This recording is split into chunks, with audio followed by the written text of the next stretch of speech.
আপনার ঘরে যদি শুধুমাত্র এরকম একটি খালি সসের বোতল থাকে তাহলে আপনাকে রিকোয়েস্ট করব যে প্লিজ ভিডিওটি শেষ পর্যন্ত দেখুন আর একটা ম্যাজিক্যাল ট্রিক শিখে নিন।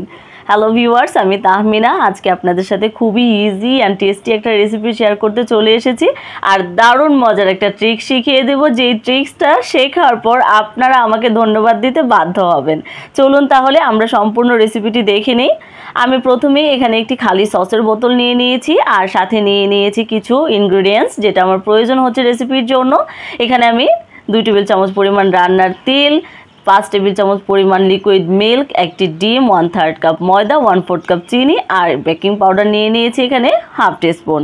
অ্যান্ড দেন আমি সেই সসের খালি বোতলটা নিয়ে নিয়েছি আর তেল ট্রান্সফার করার জন্য আমরা যে টিপগুলো ব্যবহার করি সেই টিপটার সাহায্যে আমি এক এক করে সবগুলো ইনগ্রিডিয়েন্টস সেই সসের খালি বোতলটাতে দিয়ে দেব। আর আপনাদেরকে আরেকটা বিষয় বলে রাখি, আপনারা কিন্তু যে কোনো ধরনের বোতলই এখানে ইউজ করতে পারবেন, তবে যেই প্লাস্টিকের বোতলগুলো হয় সেগুলোর মুখটা কিন্তু অনেকটা সরু হয়, তাই সেখানে আপনি ইনগ্রিডিয়েন্টসগুলো যখন দিতে যাবেন তখন অনেকটাই আপনার প্রবলেমে পড়তে হবে।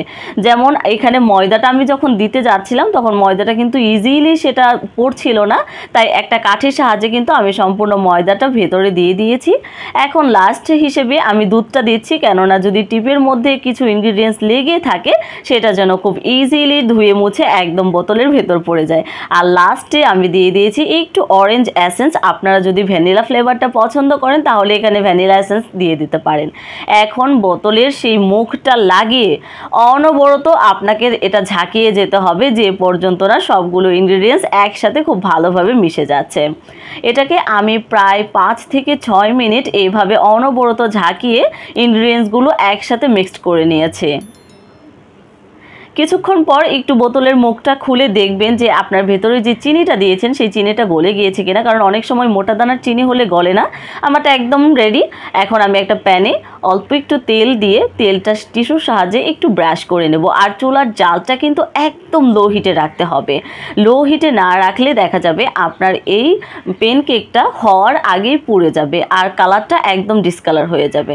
একদম লো আছে, মাত্র 1.5 থেকে 2 মিনিট বাস হয়ে যাবে এরকম অসংখ্য ছিদ্রযুক্ত একদম নরম তুলতুলে প্যানকেকগুলো। এই প্যানকেকগুলো কিন্তু বাচ্চারা কিংবা বড়রা যারাই বলেন না কেন খুবই পছন্দ করে, আর আমার তো মোস্ট ফেভারিট। আর এরকম ছিদ্রযুক্ত প্যানকেক খেতে যে কতটা ভালো লাগে সেটা যারা বাসায় তৈরি করে খান তারা নিশ্চয়ই জানেন।